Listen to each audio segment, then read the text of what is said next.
welcome to Talking with Riso. Yeah, oh, hey, Jason, hey, come on. Jesus Christ, Riso. I thought you were at work. Well, that's on my teeth. Hey, you are. Hi, welcome. What's happening? Hi, I don't think we've met. What are we doing? This is Talking with Riso. Our guest today is Bries Vannon. That's correct. That's how you pronounce it. Yes, that's right. Nice. All right, cool. And we're going to get to know Bries today. Especially me.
Bries, just give us a little information about yourself, like, you know, where you come from, how'd you get to Chicago, are you a native Chicagoan? Because I don't think you are. No, I'm not. I come from Iowa originally, and that's, yeah, I'm a small town boy.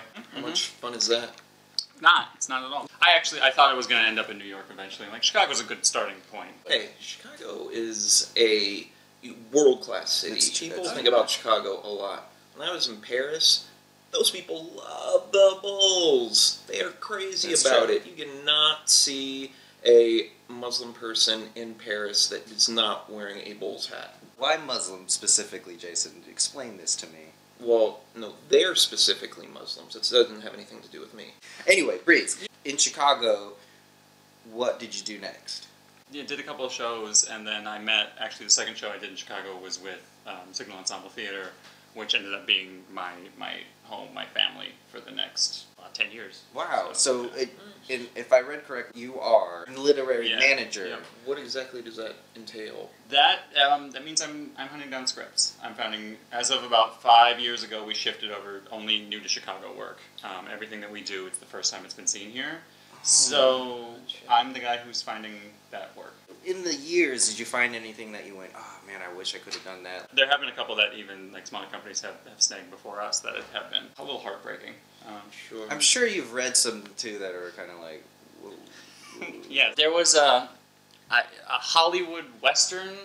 They referred to it as. I'm not gonna name any names. Yeah, but we're not gonna. Awesome so it was, far. Well, I'm ready you would to see think, where you would think this goes wrong. But no, it was a Hollywood Western. It was very raunchy, but not in a funny way. In a kind of disgusting, like really creepy way. So wait, I think I saw this. Wasn't Seth MacFarlane in that?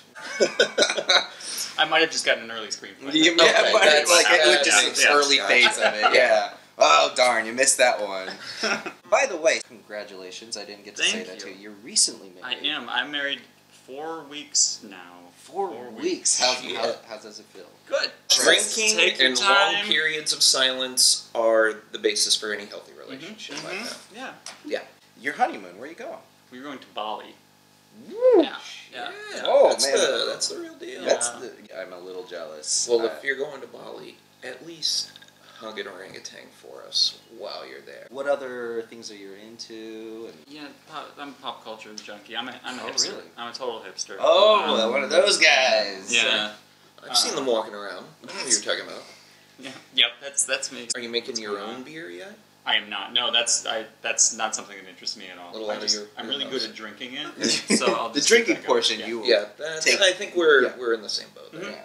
What do you do during the day? I do payroll. Payroll. Yes. Ooh, that sounds really. That's the most hipstery job I've ever. There's a lot of payroll hipsters out there. Yeah. Payroll. Yeah. Now you've been working on this show, The Butcher. Give the audience a little brief of what The Butcher is about. Well, it's a psychological political thriller. Okay. There's a ton of twists and turns. So I can't actually, tell you what's going on. I'm gonna give you. I'll give you the starting point. Absolutely. That's totally. So start us on the ride. We're in Toronto in a police station, and it's 3 a.m. on Christmas morning. Canada. Already terrifying. Canada. Yeah, right. And politely terrifying though. And this old man is dropped off at the doorstep of the police station. He's wearing a military uniform and a Santa hat, and he doesn't speak any English, and he has a butcher's hook hung around his neck with a business card on it that has "Arrest Me" written on it. And that's the start. That's the start. That's all happened. That before sounds the show already. starts. It's pretty metal. Yeah, So, I'm done with that. And then we twist and turn, and it's a small cast. Yeah. You know, I kind of enjoy small casts. There's something about the intimacy of a show. And then when you eventually butcher them on stage, you feel that much more connected. And it doesn't take as long either. Right. Yeah. Down with that. So when you read this script, did you go, I want to direct this one? Yes. What about it spoke to you? This is the best script I've read in years and years and years. It's just so tightly plotted, and every detail matters, and everything is thought out. And there is, I should be talking about this, the talking point, the language that the man speaks, because he doesn't speak English, is entirely invented. We don't want you to give spoilers, because we want people to come see the show. Yeah. So there are no elves in the play. That's a spoiler. I can't really tell you. Okay, I gotcha. No elves. Did you see the wink, by the way? I don't think that was hard to miss. Just wanted to make sure. What was the feel of the audience? It's tense. Yeah. It's really, really tense. Yeah. There's some uncomfortable. Yeah. There's some gasping. There's some hands in front of mouth. It's yeah. Oh, so really check the show out if you like. It's especially October's coming up, Halloween. So it's kind of your precursor to that. Yeah. Nice. It's a good season for it. You are, by the way, a hard man to get in.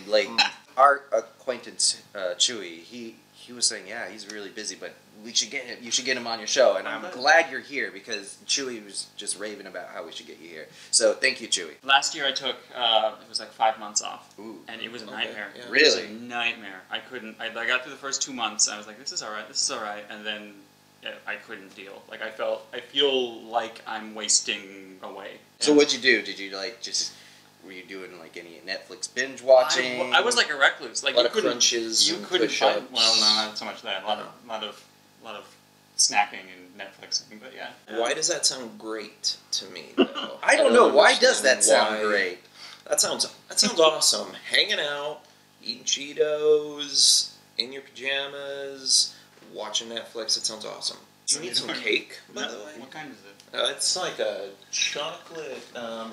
There's a lot going on here. It's like caramel and Heath bar crumbled on top, and devil's food, and it's all moist and. I mean, I could. There you go. Are you gonna feed it to me?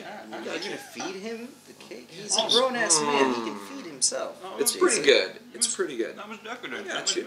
Hey, you know what? He's the guest. He deserves to be fed. This is the part of the show every time he's here that I don't like. So it's viewer questions. Jason will somehow memorize a viewer question that he liked the most to ask our guests. They don't even know who our guest is, but they somehow have a question. All right, this week's question, it's a good one. And I like that it ties in with the crazy psychological thing. So this week, Jan from Toledo asks, if you were stranded on a desert island with one person that you eventually had to kill and eat to survive, who would it be?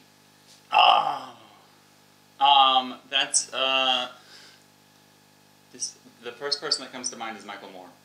Oh, okay. You know, I can see why you went there because he's a hefty man. Seems like there's a lot there to feed on, but I've thought about this, and it seems like the way to go to pick a big fat person. But are you gonna be able to eat all of that meat before it starts to spoil and go bad? So I thought I'm gonna go with Jim Parsons from The Big Bang Theory. Why?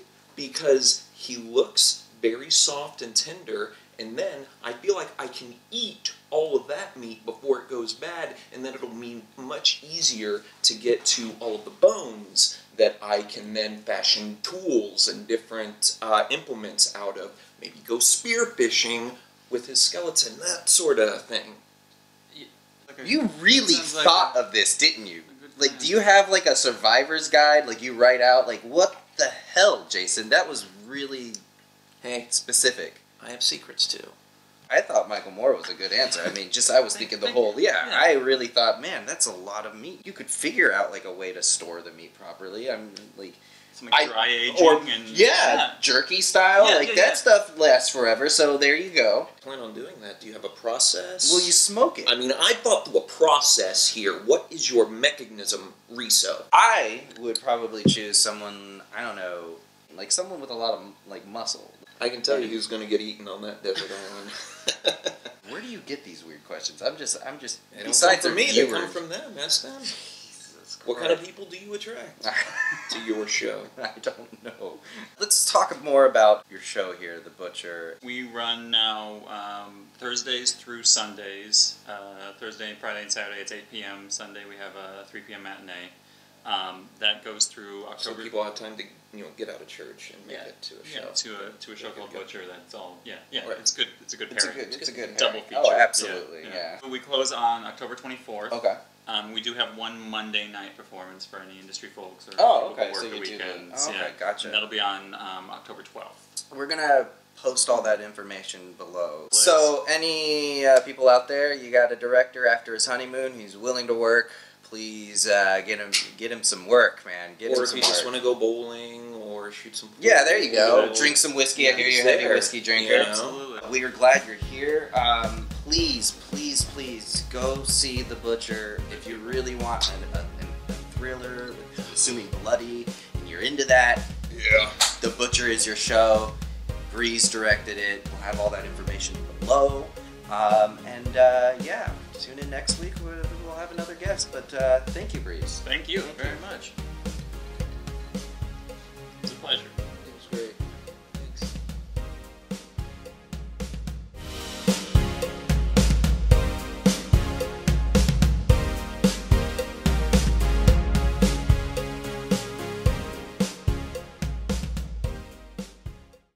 Because I'm always here for some reason. Yeah, you're always here. I don't know. Yeah. You just keep inviting me back.